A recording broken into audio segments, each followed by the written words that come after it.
ಖಾನಾಪುರದಲ್ಲಿ ಕಾಡಾನೆ ಹಾವಳಿ ಪ್ರಕರಣಕ್ಕೆ ಸಂಬಂಧಪಟ್ಟಂತೆ ಈ ಕಾಡಾನೆ ಹಾವಳಿಯನ್ನು ತಪ್ಪಿಸುವುದಕ್ಕೆ ಒಂದಷ್ಟು ಪ್ರಯತ್ನವನ್ನ ಮಾಡಲಾಗ್ತಾ ಇದೆ. ಈ ಕಾಡಾನೆಗಳನ್ನು ಸೆರೆ ಹಿಡಿಯುವುದಕ್ಕೆ ಪರಿಣತಿ ಆನೆಗಳ ಬಳಕೆ. ಹೌದು, ಶಿವಮೊಗ್ಗದ ಬಿಡಾರದಿಂದ ಬೆಳಗಾವಿಗೆ ಗಜಪಡೆಯೇ ಬಂದುಬಿಟ್ಟಿದೆ. ಪಳಗಿದ ಸಲಗುಗಳಿಂದ ಕಾರ್ಯಾಚರಣೆ ಆರಂಭವಾಗಿದೆ. ಖಾನಾಪುರದಲ್ಲಿ ರೈತರ ಜಮೀನಿನಲ್ಲಿ ಕಾಡಾನೆಗಳ ಹಾವಳಿ ಹೆಚ್ಚಾಗಿದೆ.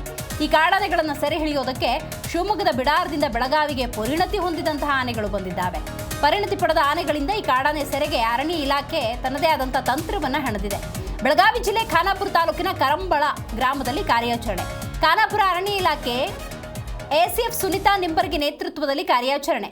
ಖಾನಾಪುರದ ಕಾಡಂಚಿನ ಕರಂಬಳ ಸೇರಿದಂತೆ ಹಲವು ಗ್ರಾಮಗಳಲ್ಲಿ ಕಾಡಾನೆ ಹಾವಳಿ ಹೆಚ್ಚು. ಹಾಗಾಗಿ ಶಿವಮೊಗ್ಗದ ಆನೆ ಬಿಡಾರದಿಂದ ಪಳಗಿದ ಆನೆಗಳು ಬಂದಿದ್ದಾವೆ. ಆದಷ್ಟು ಬೇಗ ಕಾರ್ಯಾಚರಣೆ ಪೂರ್ಣಗೊಳ್ಳುವ ವಿಶ್ವಾಸವನ್ನು ಅರಣ್ಯ ಇಲಾಖೆ ವ್ಯಕ್ತಪಡಿಸಿದೆ.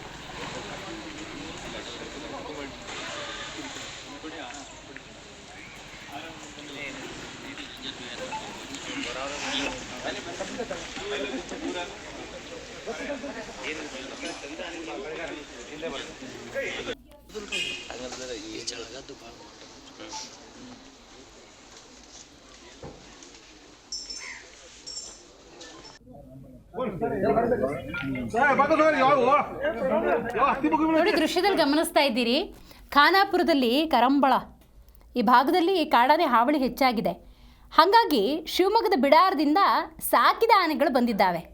ಅರಣ್ಯ ಇಲಾಖೆ ವಿಶ್ವಾಸ ಏನು ಅಂದರೆ ಈ ಸಾಕಿದ ಪಳಗಿದ ಆನೆಗಳನ್ನು ಇಟ್ಕೊಂಡು ಆ ಕಾಡಾನೆ ಹಾವಳಿಯನ್ನು ತಪ್ಪಿಸ್ಬೋದು ಅಂತೇಳಿ. ಹಾಗಾಗಿ ಕಾರ್ಯಾಚರಣೆ ಕೂಡ ಆರಂಭ ಆಗಿದೆ. ಆದಷ್ಟು ಬೇಗ ಈ ಕಾಡಾನೆ ಹಾವಳಿಯನ್ನು ತಪ್ಪಿಸೋದಕ್ಕೆ ಎಲ್ಲ ರೀತಿಯ ಪ್ರಯತ್ನವನ್ನು ಮಾಡೋದಾಗಿ ಅರಣ್ಯ ಇಲಾಖೆ ವಿಶ್ವಾಸವನ್ನು ವ್ಯಕ್ತಪಡಿಸಿದೆ.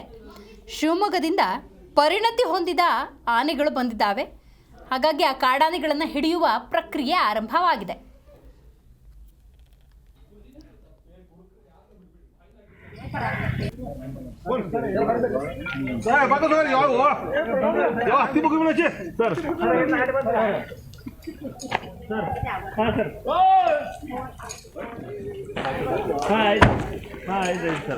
ಸರ್ ಇವ್ ನಾನೇ ತೊಗೊಂಬರಕ್ಕೆ ಹೇಳೋಣ ಸರ್.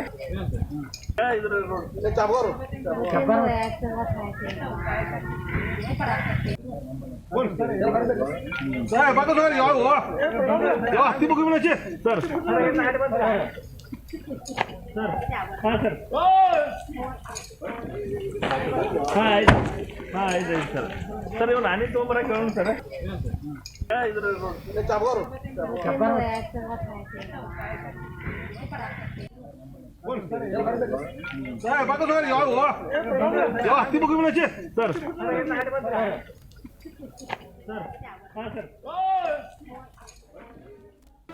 ಜಿ ಕನ್ನಡ ನ್ಯೂಸ್ ಈಗ ನಿಮ್ಮ ಮನೆಯಲ್ಲೇ ನೋಡಿ. ಎಲ್ಲ ಕೇಬಲ್ಗಳಲ್ಲಿ ಈಗ ಲಭ್ಯ. ನಿಮ್ಮ ನೆಚ್ಚಿನ ಜಿ ಕನ್ನಡ ನ್ಯೂಸ್ ಈಗ ಸನ್ ಡೈರೆಕ್ಟ್ ನಲ್ಲಿ number 292, Tata Play number 1664, Jio TV number 1334, NXT digital number 30, In cable number 30, city networks 51, U digital number 162, GTPL number 17, Rockline telecommunications number 42, Shri Basaveshwara cable number 168, rural cable network 60, Vinayaka digital 57, Abhishek cable 821, city channel 53, Siddeshwara cable network 57, ವಿ4 digital infotech 628, Surya digital networks 53, Gajanan digital number 836, Malnad infotech private limited number 56, Metrocast number 830, victory digital number 167ರಲ್ಲಿ ನೋಡಿ ಆನಂದಿಸಿ.